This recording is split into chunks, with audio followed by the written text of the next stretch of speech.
Hey lifers, welcome back. Let's talk about running gear. Hope you guys enjoy. Don't forget to like, subscribe, and share.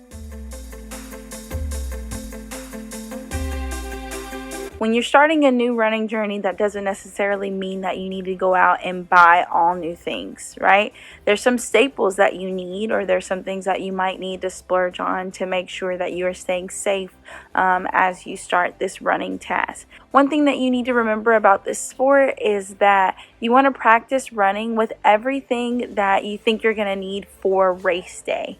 The one thing you don't want to do is buy all new stuff on race day, get to the race, and realize how uncomfortable that you really are. So, like I said on part one, your goal is really going to determine your equipment. So let's start looking through some things. Shoes.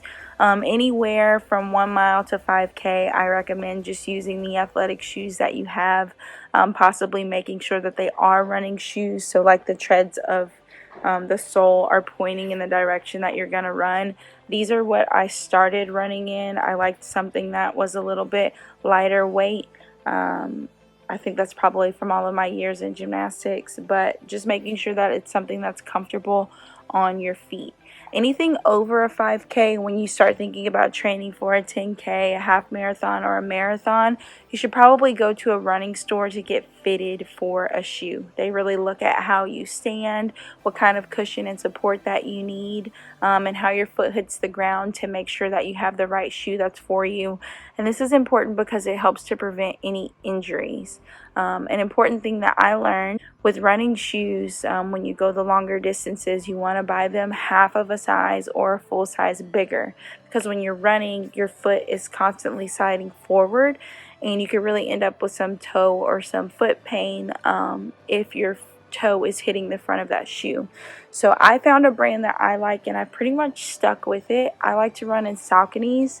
Here's the bottom of them. These are the Saucony Triumphs. It's really thin, so your foot can like breathe. I can literally see my finger through the holes here.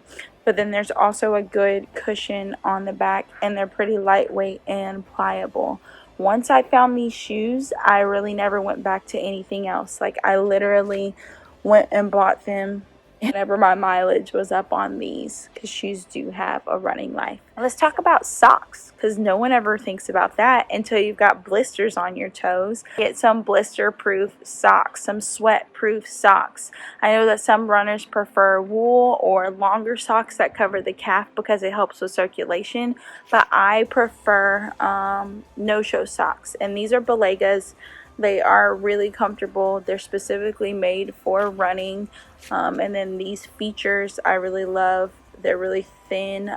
They tell you which foot they go on because they are pretty much fitted to your feet. But I have not had any blisters since I have actually been wearing running socks. You can probably get them at any athletic store. Just make sure that you are looking for running socks. It does make a difference. Clothes. I prefer to run in shorts that are not going to ride up. And I also prefer to be sleeveless.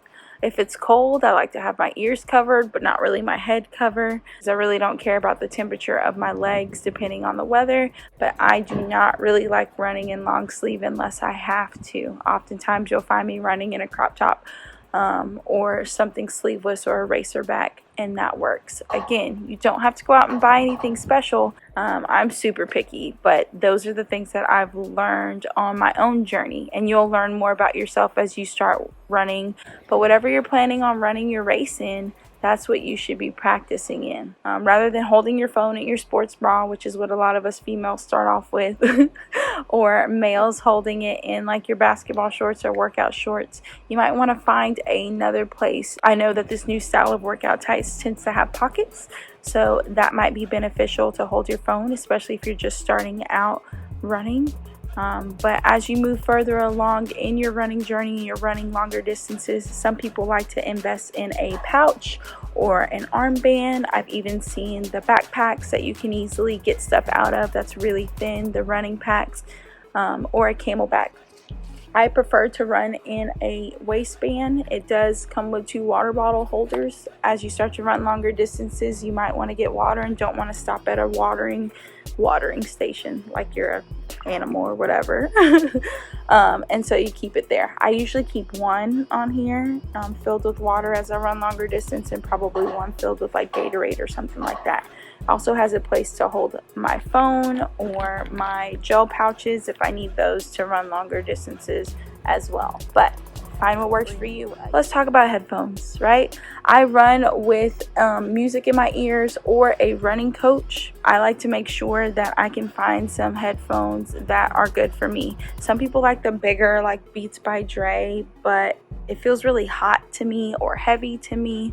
Other people like earbuds, so the Apple earbuds or something like that, and those don't work for me. I find that I have really tiny ears apparently, and my ears sweat when I run, so they tend to pop out when I'm running. I don't like that. And then I also like to hear cars and stuff around me.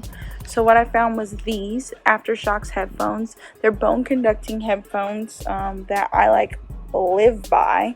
So they don't actually go in your ears, they sit right here by your ears so that you can hear your music or whatever it is that you're listening to, but my ear is still free to hear my surroundings.